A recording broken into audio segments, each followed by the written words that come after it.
Assalamualaikum warahmatullahi wabarakatuh. Alhamdulillah, alhamdulillahirabbil alamin. Wassalatu wassalamu ala asyrafil anbiya'i wal mursalin Muhammadin wa ala alihi wa ashabihi ajma'in. Asyhadu an la ilaha illallah wahdahu la syarikalah wa asyhadu anna Muhammadan abduhu wa rasuluhu la nabiyya ba'dah. Allahumma shalli ala Muhammad wa ala alihi wa ashabihi ajma'in, amma ba'd. Bapak-bapak, ibu sekalian yang berbahagia, pertama mari kita selalu panjatkan puji syukur kehadirat Allah Subhanahu wa taala atas segala nikmat yang telah diberikannya kepada kita semua, khususnya nikmat iman dan Islam. Bapak-bapak, ibu-ibu sekalian, sebagaimana tadi yang sudah disampaikan oleh yang membawa acara, bahwa kita mengkaji fikih dan kita memulai dengan bab thaharah. Kita sudah membahas tentang macam-macam air, kita sudah membahas tentang macam-macam najis, tingkatan-tingkatannya. Ada najis yang ringan karena memang membersihkannya ringan, cukup dipercikkan. Ada yang sedang karena memang harus dicuci. Ada yang berat karena memang nyucinya harus sampai 7 kali. Salah satunya dengan tanah. Itulah tingkatan-tingkatan atau jenis-jenis atau macam-macam dari najis. Dan kemarin kita sudah memulai mengkaji tentang apa saja yang termasuk najis. Yang dihukumi najis itu apa? Karena secara prinsip, bapak-bapak, ibu-ibu, semua yang Allah ciptakan itu suci, kecuali yang Allah atau Rasulnya menyebut sesuatu itu najis, barulah kita sebut dengan najis. Maka untuk mendeteksi sesuatu itu suci atau najis, kita tidak perlu mencari yang suci karena terlalu banyak. Maka yang kita deteksi itu adalah najisnya. Apa saja yang termasuk najis? Kemarin sudah, kalau tidak salah, sekitar 5 sudah kita bahas. Yang pertama air kencing dan kotoran manusia. Ini tidak perlu perjelas lagi. Yang ketiga air madhi dan air wadi. Itu juga najis. Adapun air madhi, adapun air mani maksudnya, itu tidak najis, suci. Tapi mewajibkan seseorang yang keluar air mani itu mandi. Ini bedanya dengan mandi dan wadi. Nah, bapak-bapak, ibu sekalian yang berbahagia, yang terakhir kemarin kita bahas terkait dengan darah haid. Itu juga termasuk darah yang najis. Maka harus dibersihkan ketika kita mau sholat. Kalau terkena pakaian ya dibersihkan pakaian kita, kalau terkena badan ya dibersihkan badan kita. Yang keenam, yang termasuk najis itu bapak-bapak, ibu-ibu, itu adalah kotoran dari hewan yang haram dagingnya. Jadi kotoran dari hewan yang haram dagingnya untuk dimakan, itu juga termasuk najis. Ada satu hadis bapak-bapak yang diriwayatkan oleh Imam Al-Bukhari dan lain-lain, an Abdullah bin Mas'ud, dari sahabat Abdullah bin Mas'ud, bahwasanya Rasulullah Shallallahu Alaihi Wasallam atal khala, beliau mendatangi ke al khala atau tempat yang kosong, maksudnya kamar mandi atau toilet. Faqala, maka ketika itu Rasul bersabda, "I'tini bi salasati ahjar." Beliau minta Abdullah bin Mas'ud, sahabat Abdullah bin Mas'ud, untuk mengambilkan 3 bebatuan. Fa'ataituhu bihajaraini, maka sahabat Abdullah bin Mas'ud berkata, maka aku ambilkan Rasul 2 batu. Warautah, dan 1 kotoran himan. Kotoran himan. Fa'akhadhal hajaraini, maka Rasul mengambil 2 batu atau 2 kerikil, batu kecil tentunya. Wa al-qarlauza, tapi tapi ternyata kotoran himar atau keledai rumahan ini beliau buang.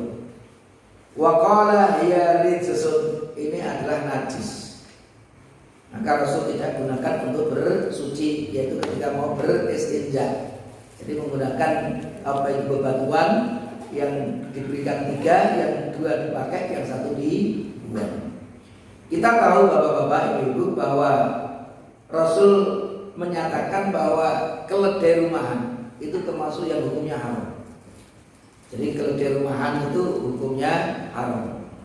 Sehingga karena keledai rumahan hukumnya haram, maka kotorannya itu najis. Ini dalil bahwa hewan yang haram dimakan dagingnya itu kotorannya najis. Tapi sebaliknya, hewan yang halal dimakan dagingnya seperti ayam, kambing, unta, itu kan dimakan dagingnya, maka kotorannya bukan najis. Menarik di sini. Loh, dalilnya mana? Kita bisa menyebutkan beberapa di antaranya. Ada hadis yang sahih, bapak-bapak, ibu-ibu, yang diriwayatkan oleh Imam Bukhari dan Muslim dari sahabat Anas bin Malik radhiyallahu anhu. Karena Nabi dulu Nabi Muhammad sallallahu alaihi wasallam yusolli qabla an yubnal masjid. Beliau sholat sebelum Masjid Nabawi itu dibangun.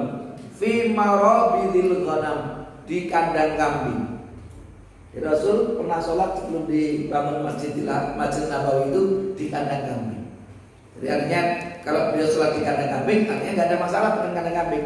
Kalau di situ najis, maka pasti beliau tidak sholat di kandang kambing tersebut. Ini satu. Ada dalil yang lain. Ini yang mungkin dulu sempat viral juga. Ada mungkin seorang tokoh di Indonesia yang dalam konten itu dia meminum kencing unta. Nah, sehingga menjadi ramai itu. Apalagi kan kesannya sekarang kadang-kadang kita umat Islam itu dianggap ya golongan unta kan gitu. Orang-orang yang suka unta. Karena unta kesannya Arab. Kadang-kadang orang tidak suka dengan Arab. Mestinya seorang Muslim wajib ya paling tidak, karena Rasulullah itu orang Arab. Masa kita membenci Arab, padahal Rasulullah Arab dan para sahabat itu juga semuanya dari bangsa Arab. Dan bangsa Arab memang ada yang Muslim, ada yang kafir. Tentunya yang kita cintai ya saudara kita yang Muslim, yang seperti itu. Kita memiliki ukhuwah. Ini ceritanya begini bapak-bapak ibu. Hadisnya sahih juga, diriwayatkan oleh Imam Bukhari dan Imam Muslim. Qatima unasun min Uqlin au Uraina.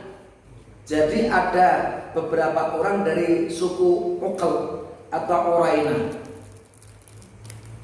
Fajtawau al-Madinah. Cuacanya mungkin berbeda dengan cuaca yang ada di Madinah karena beliau jauh dari kota Madinah, itu dari Uqlin atau Uraina ini. Kira-kira kalau kita yang dari Sukoharjo pindah ke Tawangmangu itu malah beda. Kok ternyata beda, cuacanya beda. Lah, suku Uql dan Uraina ini di Madinah itu enggak cocok dengan cuaca Madinah. Sehingga sakit-sakitan. Jadi sakit, entah apa itu demam apa begitu, itu karena ketidakcocokan dengan cuaca di Madinah. Yang menarik di sini, fa'amarahum an-nabiyyu sallallahu alaihi wasallam biliqa'i.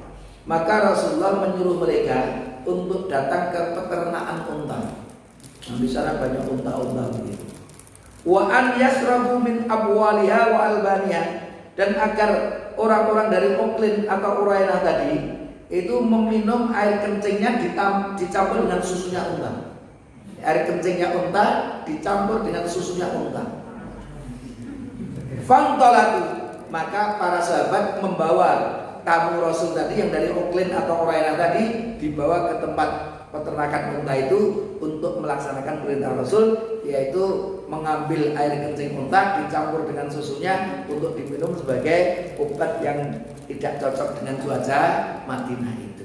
Ini artinya kalau air kencing unta itu najis, nggak mungkin Rasulullah memerintahkan sahabatnya untuk apa itu mengkonsumsinya karena itu najis. Tapi karena ada perintah bahkan dari Rasul untuk meminumnya, itu berarti menunjukkan bahwa air kencing unta itu tidak termasuk najis, termasuk kotorannya. Satu lagi kita lihat keterangan dari sahabat Umar bin Khattab ketika peristiwa perang Tabuk. Kharajna ila Tabuk fi qaidin syadidin.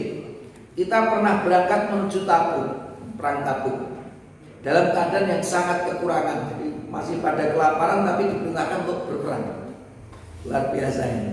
Jadi apa itu persediaan makanannya sangat sedikit. Fa nazalna manzilan asabana fihi aqasun hatta dhalanna anna riqabana satanqati.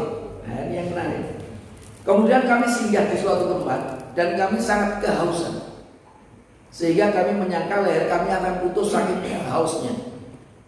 Hatta innar rajula la yanharu ba'irahu, sehingga ada orang yang nyembelih untanya.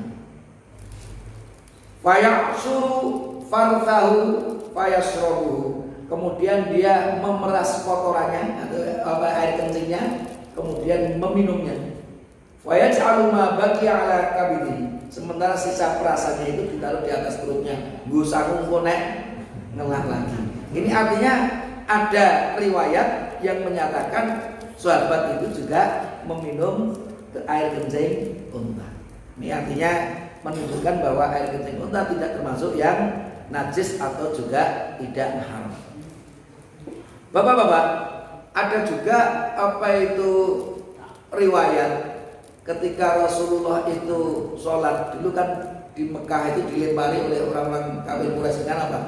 Kotoran unta dan lain sebagainya kan. Tapi ternyata Rasul tetap melanjutkan perjalanan menuju sholat, atau Rasul melanjutkan sholatnya tanpa berwudu lagi. Ini semuanya menunjukkan bahwa apa itu hewan yang halal untuk dimakan dagingnya itu kotorannya tidak najis. Meskipun saya katakan najis itu pasti kotor, tapi yang kotor itu belum tentu najis. Kalau tidak disebut oleh agama kita najis, maka itu bukan bagian dari najis. Tapi itu kotor, gitu kan, biasanya begitu. Jadi kalau kita terkena telek pite itu kan ambune ya ora karuan tuh. Nah itu kalau terkena ya dibersihkan. Kalau seseorang terkena lepet apa itu gitu, kok ora dibersihkan, sholatnya sah, ya sah. Karena itu bukan termasuk yang hukumnya najis. Ini kan dia mampu, maka ya supaya tidak mampu hendaknya juga dibersihkan. Tapi itu bukan terkait dengan najis. Itulah yang apa itu tema yang keenam. Jadi yang najis itu hewan yang dagingnya itu haram. Maka kalau apa itu harimau itu pemangsa kan, itu hadisnya ada. Hewan-hewan pemangsa itu termasuk haram untuk dimakan dagingnya, maka najis juga. Babi haram dimakan, maka kotorannya juga najis, dan seterusnya. Yang ketujuh, termasuk najis itu adalah air liur anjing. Jadi air liur anjing, kalau dalam hadisnya Rasul bersabda, "Tahuru ina'i ahadikum." Sucinya wadah air salah satu dari kalian. Id walagha fihil kalbu, yang terkena apa itu jilatan anjing. Jadi walagha itu sebenarnya jilatan, tapi diartikan minum karena memang minumnya anjing itu ya dengan menjilat itu. Beda dengan kita gelegek-gelegek, tidak. Minumnya anjing menjilat. Maka bahasa Arabnya itu ya walagha itu menjilat. Tapi maksudnya anjing minum tadi. An yaghsilahu sab'a marratin. Jadi kalau wadahnya itu terkena jilatan anjing, hendaknya diperintahkan Rasul untuk dicuci sampai 7 kali. Maka disebut ini termasuk najis yang mughallab. Disebut ulahunna biturab, yang pertama dengan debu, debu atau tanah.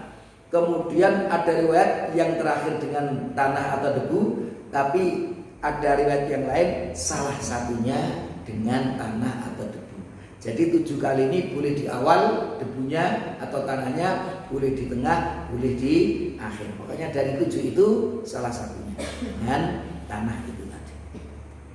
Nah, kita lihat ada beberapa hadis terkait dengan anjing, Bapak-bapak. Diriwayatkan dari Imam Al-Baihaqi. An Ibnu Abbas, dari sahabat Abdullah bin Abbas.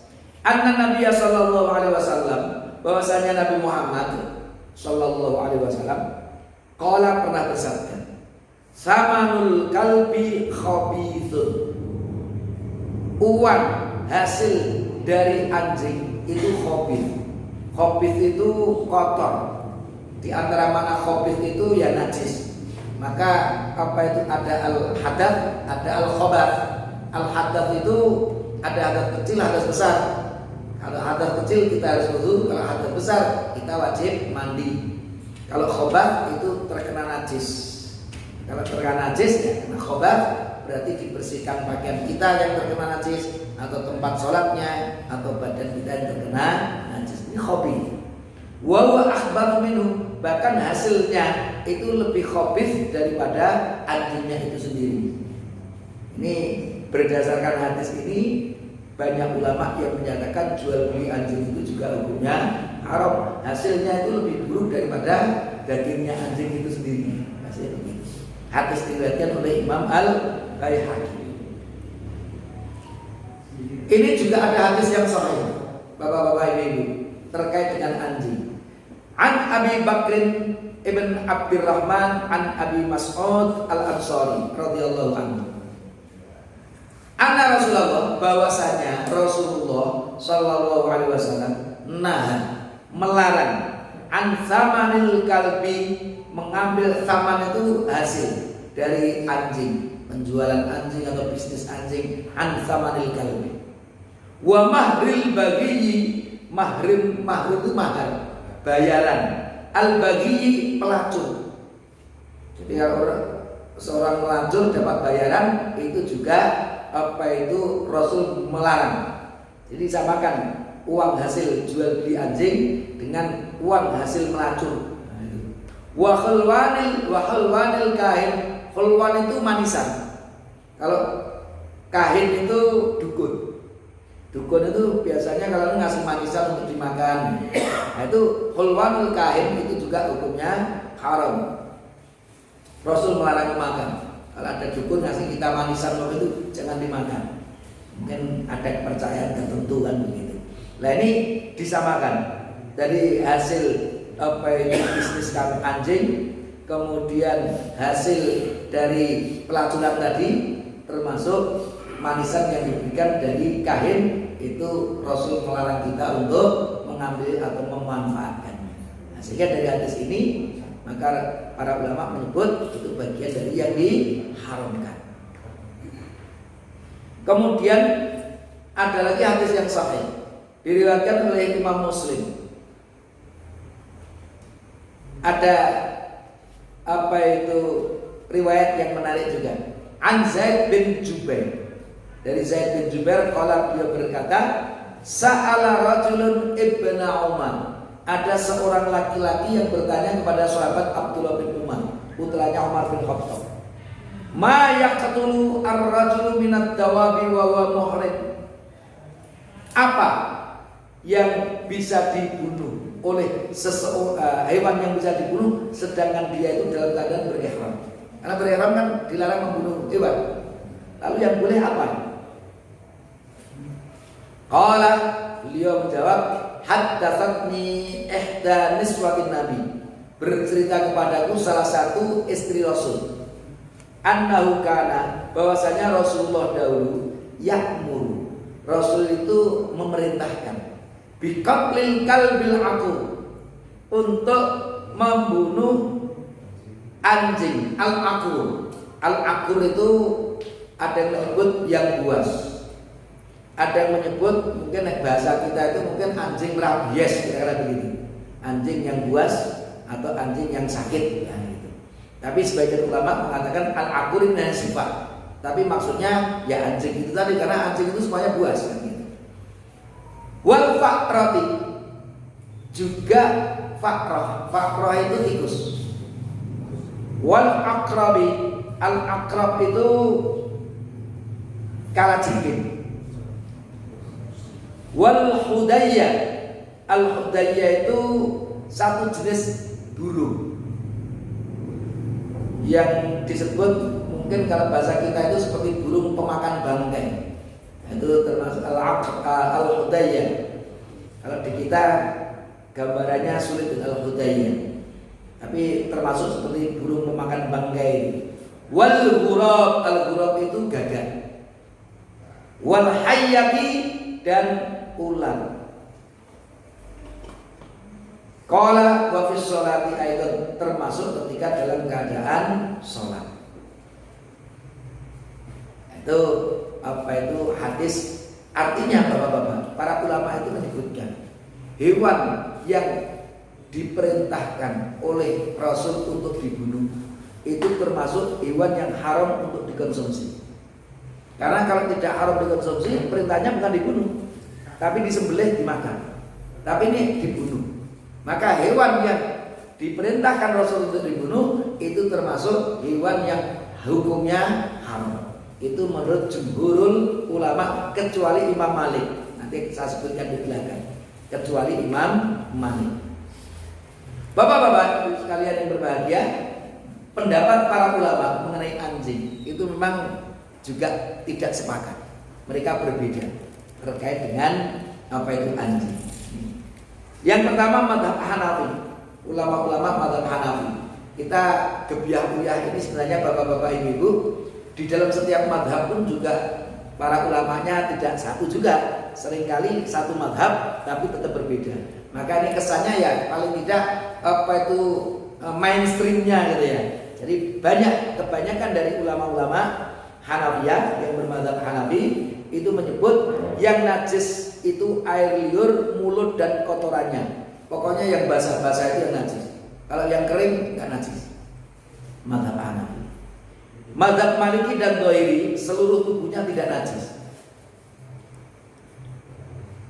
Yang menarik memang mazhab Maliki itu menyebut yang diharamkan itu hanyalah yang terdapat di dalam Al-Quran saja. Apa? Hurimat alaikum al-maitah, bangkai, waddam, darah, walahmul khinzir, daging babi. Ya itu yang diharamkan di dalam Al-Quran itu yang haram. Selain yang diharamkan dalam Al-Quran itu tidak ada yang haram, paling pol makruh. Sehingga kalau mazhab Maliki menyebut di luar dari yang disebutkan dalam Al-Quran itu makruh. Kalau dilarang itu makruh, tidak sampai kepada haram. Nah mungkin di Indonesia juga ada yang mengadopsi pendapatnya Imam Malik ini, bahwa yang diharamkan hanya yang ada dalam Al-Quran, sementara dalam hadis itu semua larangan itu tidak sampai kepada haram. Tapi mazhab yang kuat terkait dengan istidlal dengan Quran dan hadis, bapak-bapak, menyebutkan bahwa salah satu fungsi hadis itu, selain hadis itu untuk menjelaskan Al-Quran, untuk mendetailkan yang masih global di dalam Al-Quran, itu bahkan salah satu fungsi hadis itu adalah menambah hukum yang belum ada di dalam Al-Quran. Itu pendapat yang paling kuat. Jadi kalau alasannya karena tidak ada dalam Al-Quran, di dalam hadis dicek juga. Karena hadis itu salah satu fungsinya untuk menambah hukum yang belum ada dalam Al-Quran. Contoh umpamanya akikah. Jenengan kalau mau nyari dalam Al-Quran nggak ketemu nanti. Akikah itu ada nggak perintahnya dalam Al-Quran? Nggak ada. Tapi ketika kita melihat hadis ada. Artinya apa? Terkait dengan akikah itu hadis menambah hukum yang belum ada di dalam Al-Quran. Bahkan zakat fitri. Kalau di dalam ayat kan zakat. Mana zakat al-fitri? Nggak ada ayat zakat fitri ini. Tapi yang ada adalah hadis terkait dengan zakat fitri. Umpamanya lagi emas bagi laki-laki haram untuk memakainya. Itu kalau dalam ayat nggak ada. Tapi kalau di dalam hadis kita akan menemukan ini dihalalkan oleh wanita muslimah, sementara yang laki-laki diharamkan untuk memakainya. Apa itu? Emas dan sutra. Itu hadis. Jadi jumhur ulama mengatakan ini dalilnya jelas. Hadis menambah hukum yang belum ada dalam Al-Quran. Maka terkait dengan apa itu yang diharapkan juga tidak berpaku hanya Al-Quran saja. Kalau dalam Al-Quran tidak ada, cek lagi dalam hadis. Ada nggak tambahan yang ada diberikan di dalam hadis itu. Nah, ini jadi pendapat yang kedua ini disebut pendapat yang lemah karena nanti ada dalil-dalil dari hadis yang tadi menunjukkan bahwasanya kalau terkena liurnya harus dicuci sampai 7 kali itu menunjukkan mulutmu ghalal. Najisnya pun najis yang berat. Nah, maka pendapat yang ketiga, saya katakan ini pendapat yang tentunya di sini paling berhati-hati, yaitu mazhab Syafi'i dan Hambali, bahwa seluruh tubuh dari anjing itu najis, baik yang basah maupun yang kering. Jadi memang kita perhatikan ada perbedaan ulama. Tapi tadi ada perintah untuk membunuh. Perintah untuk membunuh itu dipahami oleh para ulama, berarti hewan yang diperintahkan untuk dibunuh itu haram untuk dikonsumsi. Karena kalau tidak haram maka perintahnya bukan dibunuh, tapi disembelih. Termasuk nanti yang diharamkan apa? Yang tidak boleh dibunuh. Hewan yang tidak boleh dibunuh itu juga berarti hukumnya haram. Karena kalau boleh dimakan itu boleh dibunuh, boleh disembelih, tapi ini nggak boleh. Disembelih, dibunuh nggak boleh. Contohnya ada seorang dokter ketika datang kepada Rasulullah mau mengobati seseorang yang sakit dengan kata, tapi ternyata kamu jangan bunuh kata itu.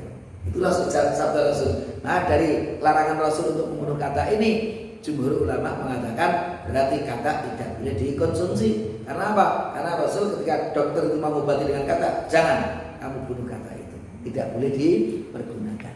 Itu oleh Rasulullah tidak boleh dimanfaatkan. Itulah bapak-bapak, apa itu ibu-ibu terkait dengan ini tadi. Jadi kalau kita ada perbedaan itu, ada kaidah sebenarnya dalam ilmu usul fikih ini. Al-khuruju minal khilafi mustahabun. Keluar dari perbedaan itu sangat dianjurkan. Maksudnya keluar dari perbedaan itu begini ibu-ibu, bapak-bapak. Kalau perbedaan itu antara makruh dan haram, maka yang paling berhati-hati itu ditinggalkan. Antara ini apa makruh, ini apa haram. Sebagian mengatakan makruh, sebagian mengatakan haram. Sudah, tinggalkan, selesai. Artinya kita keluar dari perbedaan. Mau makruh mau haram, kalau kita tidak mengkonsumsi kan selesai ini. Dan yang kedua, kalau perbedaan itu antara wajib dan sunnah, maka kerjakan. Itu cara kita berhati-hati. Contoh, mazhab Hanafi mengatakan sholat id itu hukumnya wajib. Termasuk udhiyah menurut mazhab Hanafi hukumnya wajib. Tapi menurut jumhur ulama, sholat id itu tidak sampai kepada wajib, tapi sunnah muakkadah.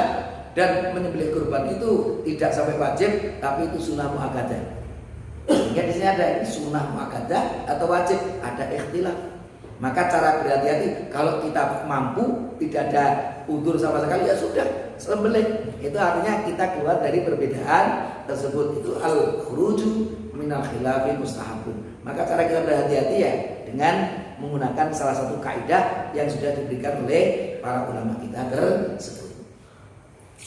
Bapak-bapak, ibu-ibu sekalian yang berbahagia, yang kedelapan itu daging babi yang termasuk najis. Ini au lahma khinzirin fa innahu ritsun, atau daging babi. Tapi yang menarik bapak-bapak, ada yang berpendapat bahwa yang najis itu atau yang diharamkan itu hanya dagingnya. Karena itu kan lahma khinzirin, daging babi. Sehingga kalau bukan daging ya ora apa-apa. Kan yang dalam ayat ini daging babi. Tapi pendapat yang berhati-hati bapak-bapak, ada satu kaidah. Lil aghlabi hukmul kull. Untuk yang kebanyakan itu dihukumi semuanya. Nah, seperti itu. Artinya begini. Umpamanya ada hadis ma min mauludin illa yuladu 'alal fitrah fa abawahu yuhawidani aw yunasirani aw yumajjisani. Setiap manusia itu ketika diciptakan oleh Allah dalam keadaan fitrah, suci, maka kedua orang tuanya lah yang menjadikan dia itu Yahudi atau Nasrani atau Majusi. Itu artinya apa? Karena memang ya mayoritas itu orang tua itu berpengaruh kuat. Di Indonesia mengapa banyak anak-anak yang muslim ya? Orang tuanya muslim. Di Eropa kok banyak yang tidak, karena orang tuanya tidak. Itu pengaruh orang tua. Tapi kan ada perkecualian itu. Kadang-kadang masuk Islam, orang tuanya non muslim semuanya, anaknya masuk Islam atau orang tuanya muslim semuanya, keluarganya hadiah keluar dari Islam bisa, tapi itu hanya an-nawati. Jadi dihukumi begitu. Mengapa disebut dagingnya? Karena kebanyakan konsumsi orang waktu itu ya dagingnya. Belum mengenal yang lain-lain, dia ketiga. Karena apa itu yang namanya babi dulu ya, orang menyembelih babi itu ya dagingnya itu. Nah, sehingga lil aglabi hukmul kul, maka dibahasakan dagingnya itu haram karena orang menyembelih itu biasanya memang itu. Tapi bukan hanya dagingnya saja maksudnya. Semua yang ada pada babi itu berarti najis. Itu kajian terkait dengan daging babi. Bapak-bapak, saya itu pernah itu di kampus itu ada seminar di fakultas saya. Itu yang ngisi itu Profesor Dr. Muhammad. Itu orang Cina Tulen. Dan ternyata pernah jadi mu'alaf. Artinya dulu non muslim masuk Islam tapi menjadi seorang alim. Jadi cendekiawan muslim, pakar ekonomi syariah. Itu namanya Syekh Profesor Dr. Muhammad. Ketika itu menyampaikan ke kita itu, dia cerita terus terang.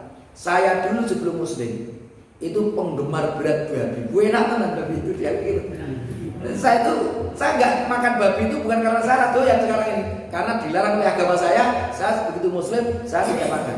Tapi gue enak tenan, itu yang dia cerita. Jadi gue enak tenan, saya dulu penggemar berat itu yang namanya babi. Itu Profesor Dr. Muhammad. Kalau dulu kan ada yang mengatakan, mengapa babi itu diharamkan? Karena ada cacing pita kan gitu. Ternyata ada diskusi lagi loh. Cacing pita itu kalau dipanaskan dengan panas tertentu itu bisa dimatikan. Berarti nek cacing pita ini serane ora haram itu berarti. Karena dulu kan cacing pitanya itu. Tapi saya mendapatkan keterangan dari beliau juga. Itu ada seorang pakar dari Jerman kalau tidak salah dengar saya waktu itu seorang pakar genetik dari Jerman. Itu penasaran mengapa orang Islam, umat Islam itu diharamkan mengkonsumsi babi. Jadi penasaran, dia meneliti. Ternyata luar biasa.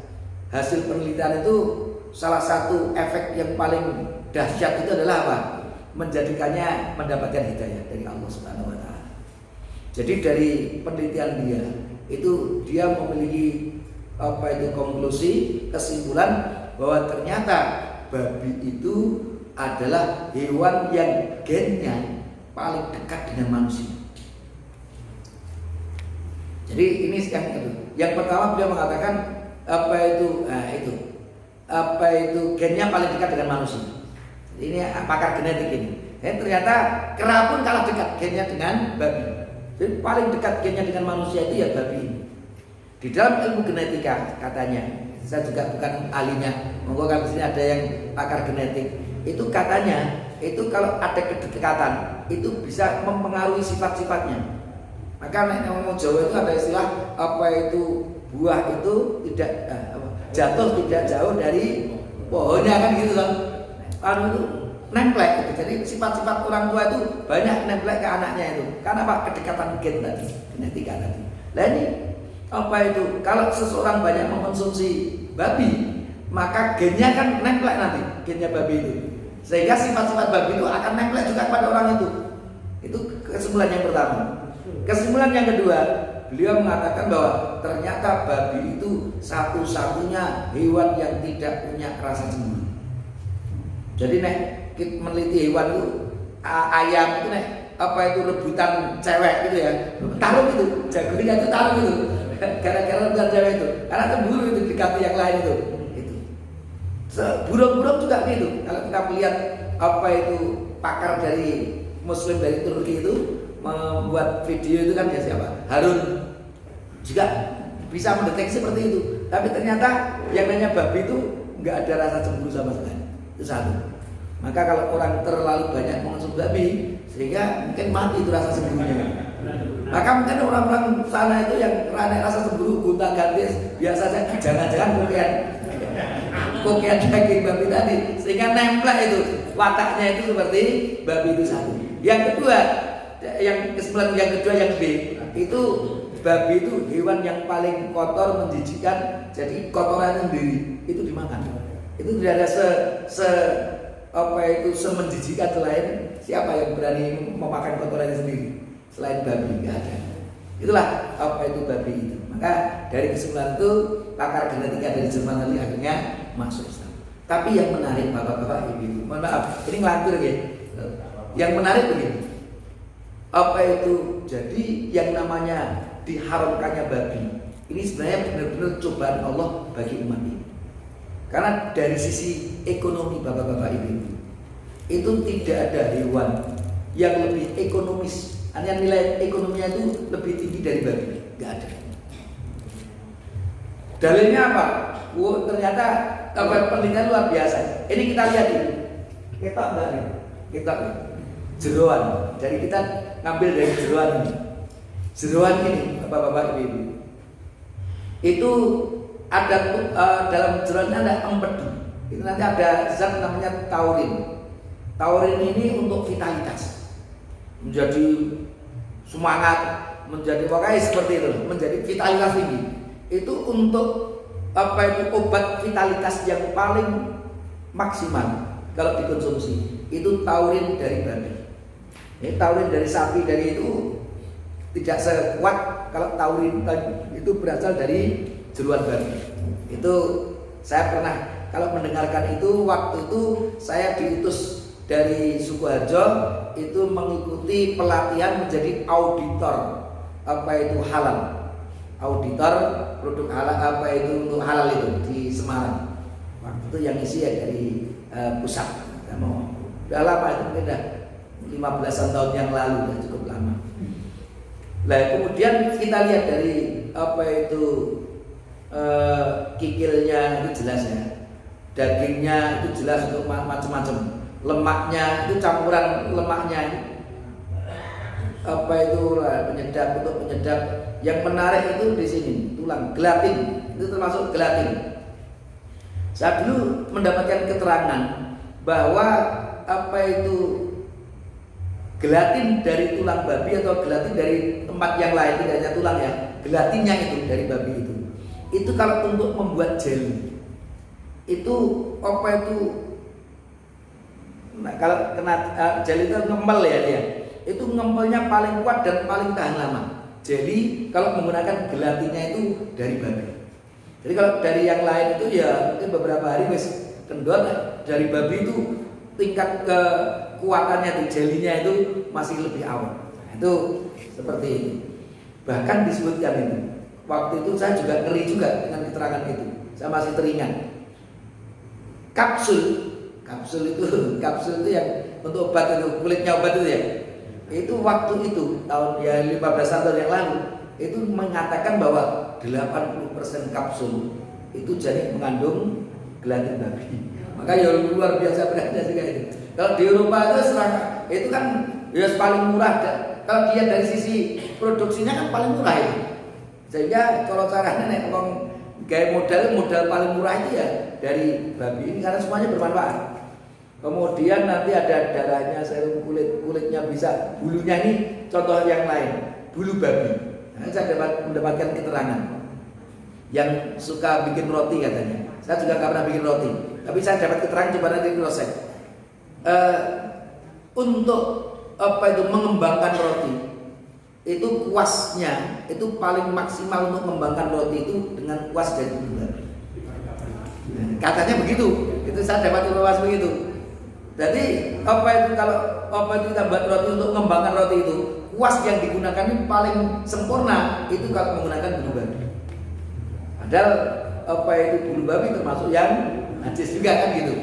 Nah maka nanti kalau ada yang suka bikin roti, kalau ada kuas itu harus dicek gitu. Paling ambil satu serontong itu, kalau petik kayak bulu, pastikan itu bulu babi itu. Sangat lembut juga, nah, tidak ada yang bisa lebih lembut dari itu. Kayak plastik kan jelas itu, di selomot itu kan meleleh itu. Kletik, mambune kayak rambut kita itu pastikan itu kuasnya itu dari bulu babi dan itu katanya paling sempurna. Jadi banyak hasil-hasil dari bahan babi ini. Ongkos produksinya sangat murah, tapi kemanfaatnya, hasilnya itu bisa lebih maksimal. Bayangkan itu. Dari sisi ekonomis wes top itu. Dari produksinya paling paling ngirit, tapi hasilnya paling maksimal.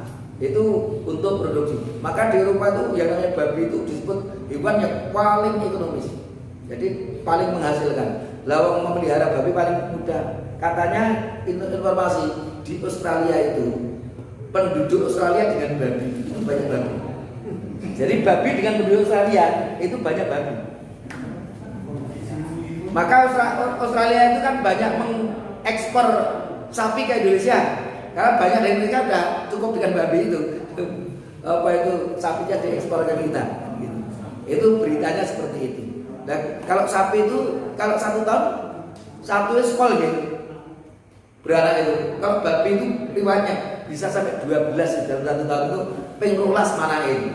Bayangkan cepet banget. Terus dikaya apa-apa urip untuk memeliharanya sangat mudah, produksi pokoknya dari sisi ekonomis rada sing ngalake babi. Maka itu juga sekaligus ujian bagi umat Islam. Kita dihalalkan demikian banyak yang diciptakan oleh Allah. Sing penting kowe aja mengkonsumsi ini. Itu kalau saya gambarkan kok kayak Nabi Adam dilarang untuk makan buah khuldi itu. Itu dicoba oleh Allah Subhanahu wa taala, siapa yang taat kepada aturan Allah dan siapa yang tidak.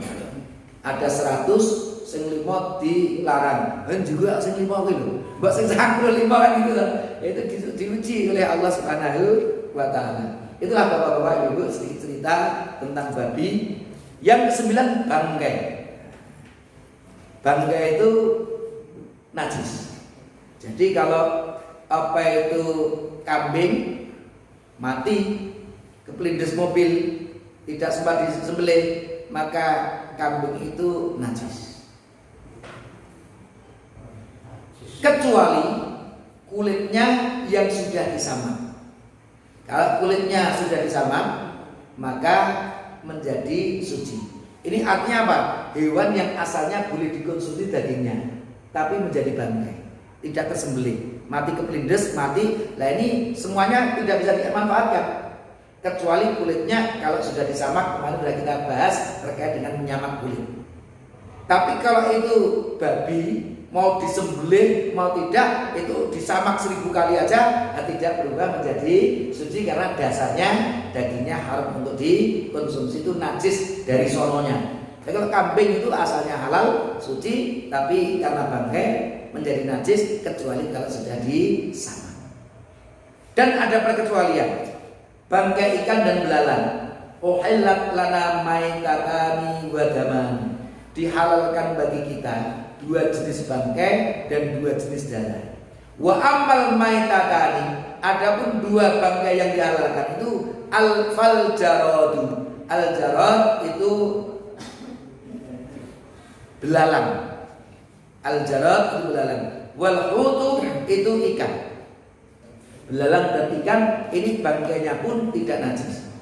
Jadi kalau ada yang suka mancing ikan, dapat leboke klep mati, itu nggak ada masalah karena tidak sembelih nggak apa-apa, itu bangkainya halal.